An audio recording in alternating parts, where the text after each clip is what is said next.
اعوذ باللہ من الشیطان الرجیم، بسم اللہ الرحمن الرحیم۔ اسلام اسٹوڈنٹ کریں گے chapter number 2 from window to world history class 8 reforms movement and Muslim revivalist. آج ہم پڑھیں گے اسی ٹاپک کو جس میں آپ کو بتایا جائے گا کہ کس طرح مسلمان رہنماؤں نے اور اولیاء کرام نے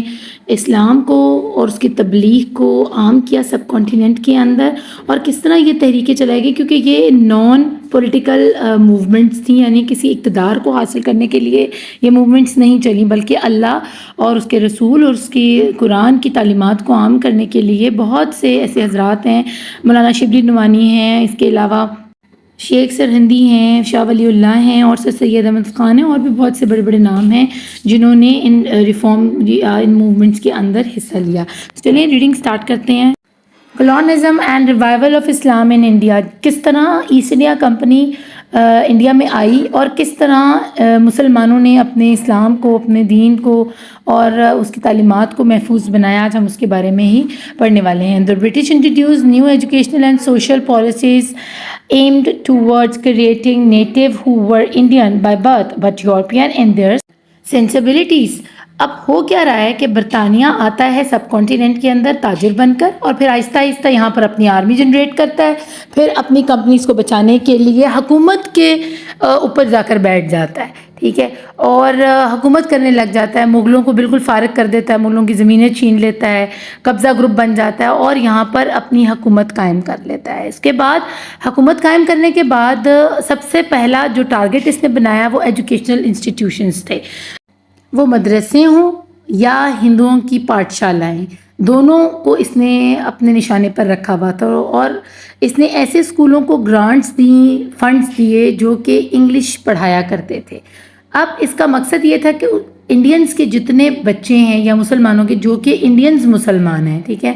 وہ کہلانے کو تو انڈینز ہوں، نیٹو تو وہ انڈیا کے رہنے والے کہلائیں، لیکن دل سے اور دماغ سے وہ یورپینز ہوں، سوچ ان کی بالکل انگریزوں کی طرح ہو، یعنی وہ اپنے حق کے لیے بات ہی نہ کریں، اور وہ ان کو لگے کہ ان کی اپنی ہی حکومت یہاں پر موجود ہے اور یو کے کی حکومت ہی اصل حکومت ہے۔ Gradually, the people of India became colonized, not just physically but also psychologically۔ یعنی جو بچے انگریزی اسکولوں میں یورپین قسم کی ایجوکیشن حاصل کر رہے تھے، وہ اپنے رشتہ داروں کو ہی کمتر سمجھنے لگ گئے تھے، ان کو لگا کہ ان کا لائف سٹائل تو بالکل زیرو ہے، چاہے وہ برہمن ہیں، ہندو ہیں یا مسلمز ہیں،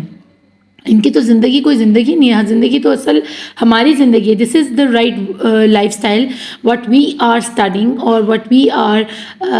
گوئنگ تھرو۔ تو یقین مانیں کہ انہوں نے بالکل ہی دماغ بدل دیے، برین واش کر دی ان تعلیمی ایجوکیشنل انسٹیٹیوشنز کے ذریعے آنے والی نسل کی۔ In reaction to the rapid change in society brought by foreign rule, Muslim scholars begin to revive Islamic teaching to improve the moral and social conditions of the Muslims and encourage them to reclaim their former political glory۔ اب جب مسلمان رہنماؤں نے، اولیاء کرام نے اور بڑے بڑے جیسے سر سید کا نام جن میں آتا ہے اور باقی لوگ ہیں، انہوں نے یہ سوچا کہ یار یہ تو مسلمان اپنی حیا کھو بیٹھیں گے، اپنی عزت کھو بیٹھیں گے، اپنا دین، اپنا مذہب سے ہٹ جائیں گے، عقیدہ گوا بیٹھیں گے، تو انہوں نے پھر خاص قسم کی تحریکیں چلائیں، ان تمام اسکالرز نے، ان تمام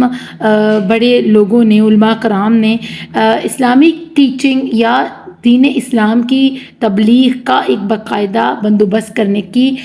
بارے میں سوچا، اور اس کو امپروو کرنے کی کوشش کی کہ ہم کس طرح سوشلی اور مورلی طریقے سے بندے کا دل اور دماغ واپس اسلام کی طرف لا سکتے ہیں، کیونکہ مسلمان بچے بھی تو یورپین ایجوکیشنل سسٹم کا شکار ہو رہے تھے نا، وہ بھی تو اسلام سے دور ہو رہے تھے، اور اب ان کو کوشش کی جا رہی تھی کہ دوبارہ سے انکریج کیا جائے ان کو پولیٹیکلی بھی، سیاسی طور پر بھی انڈیا میں ایک مقام عطا کروایا جائے، کیونکہ جب سے 1857 کی وہ جنگ ہوئی تھی بندوقوں والی، جن میں رائفلز میں وہ بور اور کاؤ کے وہ جو کارٹیج انہوں نے منہ سے کھول لی تھی، تو لڑائی ہوئی تھی دہلی کے باہر، اگر آپ کو یاد ہو، جس نے میرا وہ لیکچر سنا ہے پریویس، میں اسی کی بات کری تو اس کے بعد سے ہندوؤں نے اور سکھوں نے سارا ملبہ جو ہے نا مسلمانوں پہ ڈال دیا تھا کہ جناب ہم نے تو نہیں کہا جنگ کرنے کا، یہ تو مسلمان تھے جو جنگ کرنے کا ہمیں کہہ رہے تھے. تو اس وجہ سے برٹش جو ہے نا مسلمانوں کے خاص دشمن ہوئے تھے. اب ان کو پولیٹیکلی بھی، سوشلی بھی اور دوسرے ایجوکیشنلی بھی اتنی عزت نہیں دی جاتی تھی. انڈینس کو پھر بھی کہیں نہ کہیں سے آسانی ہوا آ جاتی تھی، تازہ ہوا مل جاتی تھی انگریزوں کی طرف سے، لیکن مسلمانوں کا بالکل کوئی پرسان حال نہیں تھا. اب وہی ان کی بادشاہت اور ان کی وہی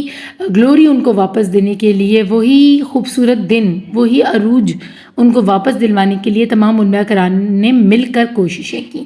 These figures were also instrumental in the revival of Muslims nationalism in the subcontinent. اب یہی وہ فگرز تھیں، یہی وہ لوگ تھے جنہوں نے نہ صرف اسلامی طور پر بلکہ اسی چیز کو ہتھیار کے طور پر یا اعلیٰ کار بنا کر انسٹرومنٹل طور پر ان چیزوں کو استعمال کیا یکجہتی کے لیے، اور اسلام کے ساتھ ساتھ مسلمانوں میں یکجہتی پیدا کی، ان میں نیشنلزم، ان میں قومی نظریہ، ان میں ایک قوم ہونا ان کے دلوں میں ڈالا کہ تم لوگ ایک قوم ہو، اس طرح بن کر سامنے آؤ بر صغیر پاک و ہند میں، اور تم کوئی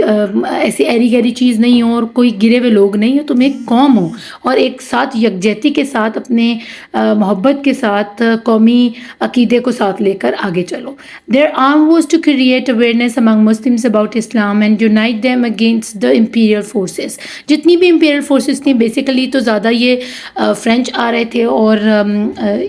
EIC والے جو تھے ایسٹ انڈیا کمپنی والے، وہ امپیریل فورسز تھیں نا، وہ آپ کے اسلام کو وہاں کرسچینٹی پلانے کا سبب بن رہی تھیں، اور ساتھ ساتھ آپ کو آپ کے اقتدار کو اور آپ کے نیشنلزم کو بھی تباہی کی دھانے پر لے کر آ رہی تھیں. تو یہ دونوں چیزوں میں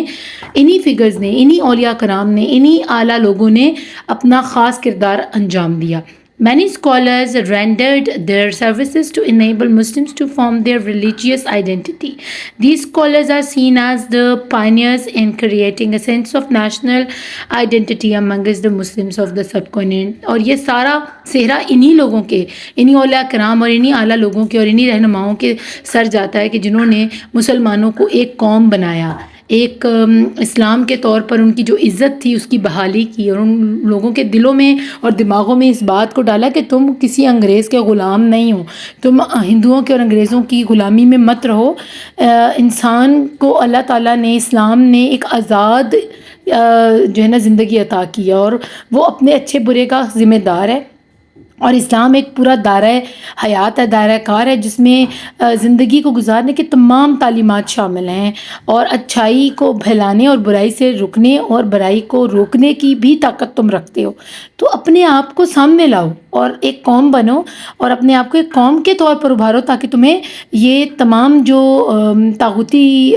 قوتیں ہیں نا اور جو برائی ہے وہ تمہارے سامنے مٹ جائے اور تم ان کو مٹا دو. تو یہ ساری چیزیں جو ہے نا ہمارے colonialism and revival of Islam in India میں ان کرداروں کی وجہ سے، ان خاص لوگوں کی وجہ سے دوبارہ سے اس کو زندگی ملتی ہے، اسلام کو زندگی ملتی ہے، سب کانٹیننٹ کے اندر مسلمانوں کو ایک عزت کا مقام ملتا ہے، اور ان کے پیچھے انہی لوگوں کا ہاتھ ہے. تو انشاءاللہ نیکسٹ ٹاپک ہم پڑھیں گے مجدد الف ثانی اولیاء اللہ ہیں ایک ایک کر کے. اور میں چھوٹے چھوٹے ٹاپکس اس لیے اپلوڈ کر رہی ہوں سو آئی کین